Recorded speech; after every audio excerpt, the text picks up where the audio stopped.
Assalamualaikum warahmatullahi wabarakatuh, sahabat Islam yang Anggi. Alhamdulillahirrahmanirrahim ya. Kita dipertemukan kembali dengan konten Islami. Semoga dalam keadaan iman Islam yang jauh lebih baik kepada Allah Subhanahu wa taala. Amin Allahumma amin. Pada konten kali ini adalah salah satu konten yang menurut Empu Anggi pribadi ini benar-benar membuat spiritualis kita sebagai seorang hamba kepada Allah menjadi lebih meningkat. Kenapa? Di sini benar-benar kita melihat wali Allah ya, yang menjaga ketauhidan kepada Allah Subhanahu wa taala. Seberapa besarnya ujian hidup. Subhanallah ya teman-teman, kita ini hidup sudah di fase akhir zaman. Empu Anggi tidak bisa menutup mata akan banyak kesulitan ya teman-teman ya.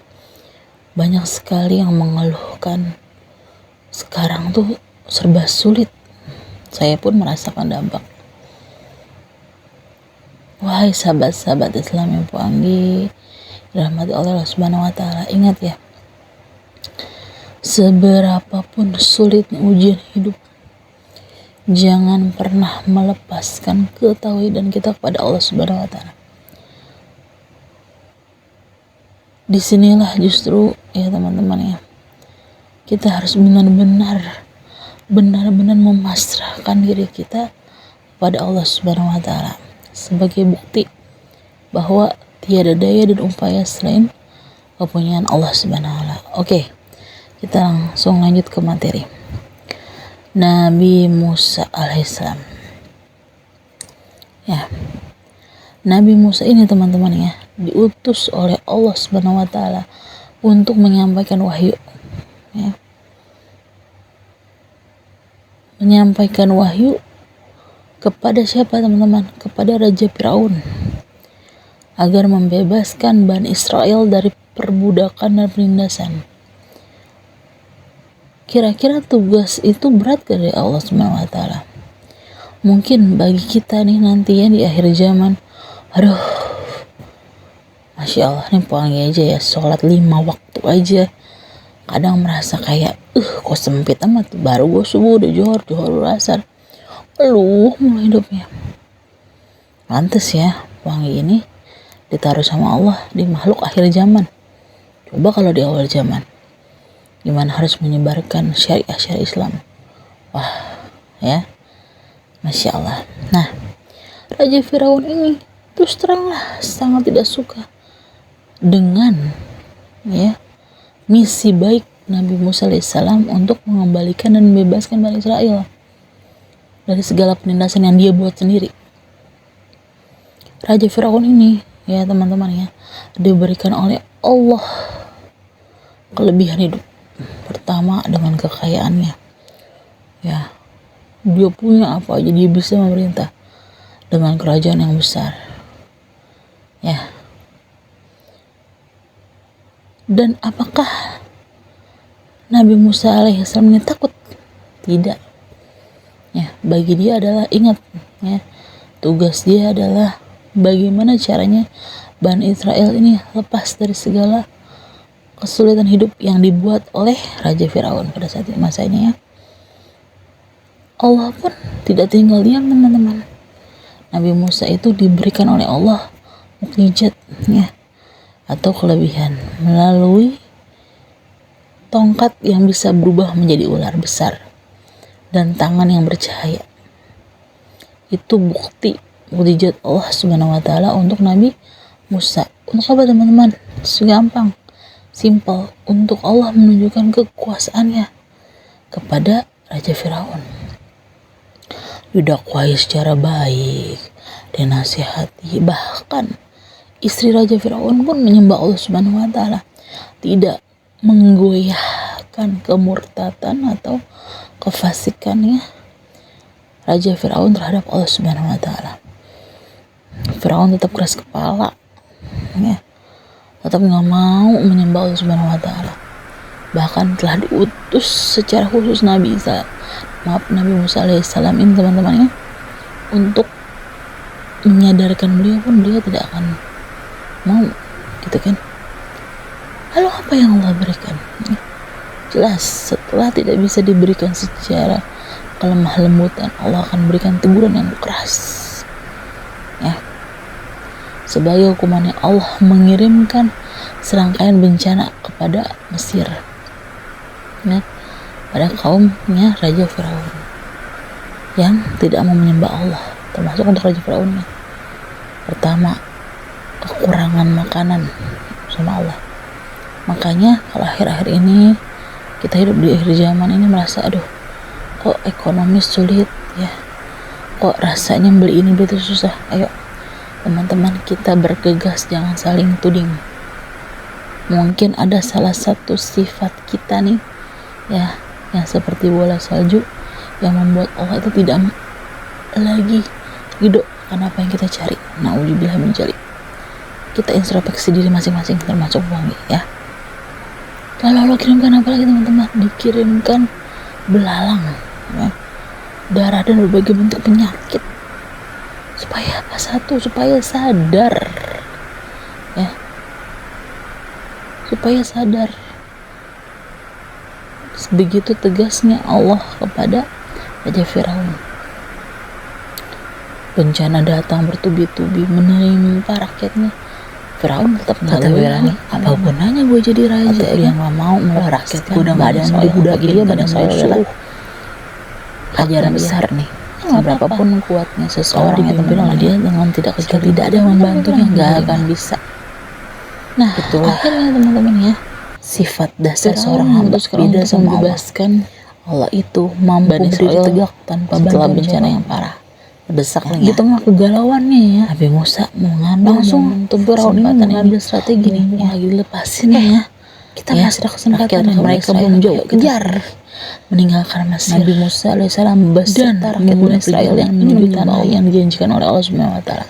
Kejar-kejarnya dengan pasukan kuda. Secara logika ya teman-teman ya, Firaun menyesali Nabi Musa alaihissalam berserta rakyat Bani Israil yang mau menyembah Allah ini hanya berjalan. Tetapi Raja Firaun ini teman-teman ya, berusaha mengejar mereka dengan pasukan berkuda dan membawa serta perlengkapan senjata. Bayangkan, logika manusia dibenturkan dengan kekuasaan Allah. Tapi tetap gak kejar-kejar. Pada saat Bani Israil ini beserta Nabi Musa mencapai tepi Laut Merah, lihat ke belakang, makin dekat nih ya pasukan berkudanya dari Raja Firaun. Ya Allah, gimana ini wahai Nabi, kata kaum Bani Israil. Bani Israil tuh makin terjepit. Ini dikit lagi Laut Merah di depan mata nih ya, selesai daratan nih. Di belakang pasukan berkuda Raja Firaun dan Firaun udah makin dekat. Tetapi disinilah tauhid Nabi Musa AS bilang, Allah tidak akan ya memberikan kesulitan berlebihan. Sabar ya. Nabi Musa pun berdoa kepada Allah Subhanahu wa taala. Ya, lalu turunlah wahyu dari Allah Subhanahu wa taala memerintahkan Nabi Musa untuk memukul laut dengan tongkatnya. Pukul Musa laut dengan tongkatmu. Logika enggak teman-teman. Tetapi kalau tauhid kita sudah tinggi kepada Allah, Nabi Musa langsung ya perintah Allah Subhanahu wa taala dijalankan. Kita juga berharap ya, kita hidup di akhir zaman tetap pada perintah-perintah Allah, jangan sampai ditinggalkan. Ya, ini catatan besar buat kita semua ya. Diketuk-ketuk ya Laut Merah itu. Apa? Disinilah Allah menciptakan hak ya. Laut yang sebegitu luas, Laut Merah yang dalam terkenalnya terbelah dua menjadi sisi kanan dan sisi kiri, dan tengah-tengahnya adalah daratan setapak yang bisa dijalankan oleh seluruh ya rakyat Bani Israil yang ikut kepada Nabi Musa yang ingin menyembah Allah. Kaget ya Bani Israil, wahai Nabi Musa, gimana ini? Nabi Musa nya bilang, Allahu Akbar, Allahu Akbar, ayo ikutin saya. Sepanjang perjalanan ya, pelan-pelan dilalui Mereka melihat kanan dan kiri ya. Masya Allah, laut terbelah Nabi Musa. Ya, Raja Firaun pun kaget luar biasa. Kok bisa nih laut bisa jadi kering kan dengan membelah dua, gitu kan? Surah As-Surah ya ayat 63 sampai 66. Maka kami wahyukan kepada Musa, pukullah laut dengan tongkatmu. Maka terbelah laut itu dan masing-masing bagian menjadi seperti gunung yang besar. Kami dekatkan Firaun dan tentaranya kepada Musa dan Bani Israel, dan kami tenggelamkan mereka di laut. Nih, surah As-Surah ayat 63 sampai 66. Silakan teman-teman kalau kurang yakin dengan ucapan Bu Anggi ya, karena saya hanya batasi manusia, kalian buka Al-Quran. Al-Quran itu adalah kalamullah, perkataannya Allah yang tidak bisa disangkalkan. Dan surat Al-Qamar ayat 16. Dan sungguh kami telah membelah laut untuk Bani Israel, lalu kami selamatkan mereka dan kami tenggelamkan Firaun dan tentaranya di tempat yang dilihat mereka sendiri. Takut gak pasukan berkuda tentaranya Bani Israel? Takut tentaranya Raja Firaun ya, karena beberapa dari pasukan berkuda pun itu adalah sebagian dari rakyat Bani Israel ya teman-teman ya, yang tidak mau menyembah Allah dan tidak mau mengikut Nabi Musa, tetap pada pendiriannya ikut kepada Raja Firaun. Kaget mereka. Wahai Raja Firaun, gimana? Saya tidak bisa melanjutkan. Apa Raja Firaun bilang? Kalau kamu tidak mengikuti saya, celakalah kalian. Ya, mereka dalam keputusasaan nih ya, pasukan berkuda ini yang imannya sangat tidak bisa sama sekali ya membuncahkan rasa ketahuan kepada Allah. Mereka pikir mundur mereka mati ya kan, maju pun mereka tidak diterima lagi oleh Nabi Musa alaihissalam. Jadi gimana Raja Firaun? Maju Raja Firaun. Pasukan berkuda berusaha ya menyusuri tepian laut ya, yang sana sini sudah terbelah. Tetapi apa ya, pada saat di tengah Allah turunkan wahyu, tenggelam tergulung dengan ombak. Tenggelamlah seluruh ya pasukan berkudanya Raja Firaun berserta Raja Firaunnya. Ya. Akhirnya teman-teman ya, kaum Bani Israel yang beriman kepada Allah bersama Nabi Musa berhasil melintasi Laut Merah atas izin Allah. Ini yang merupakan mukjizat yang besar yang menunjukkan kekuasaan Allah dan kebenaran risalah Nabi Muhammad. Ya, Nabi Muhammad nanti menjadi nabi penutup ya, nabi akhir zaman. Sebelumnya ada Nabi Musa alaihissalam.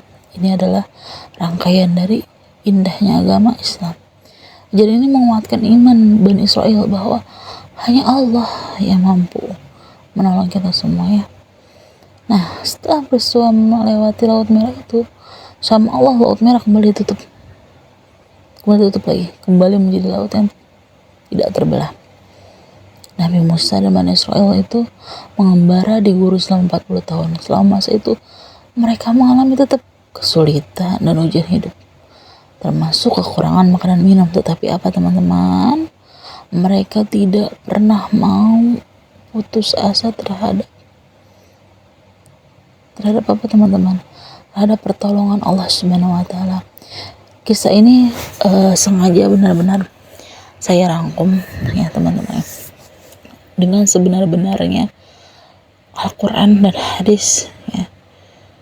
Supaya apa teman-teman? Kisah Nabi Musa alaihissalam sebagian pasti atau mungkin semua orang udah bakal tahu teman-teman. Saya di sini kembali hanya mengingatkan ya, kita hidup di akhir zaman yang sepertinya kesulitan hidup ini makin besar, bahwa semua nabi pada masanya pun mengalami kesulitan dan ujian, dan mereka pun tidak melepaskan keimanan dan ketauhidan mereka kepada Allah Subhanahu wa taala. Artinya ini sebenarnya udah dicontohkan kepada Allah Subhanahu wa taala. Lihatlah orang-orang terdahulu untuk menjadi pembelajaran buat orang-orang kemudian seperti kita ya teman-teman ya. Masya Allah. Dan kalau teman-teman mungkin ini kisah Nabi Musa fiktif dong, nggak gimana sih Bu Anggi ya kan, gitu kan.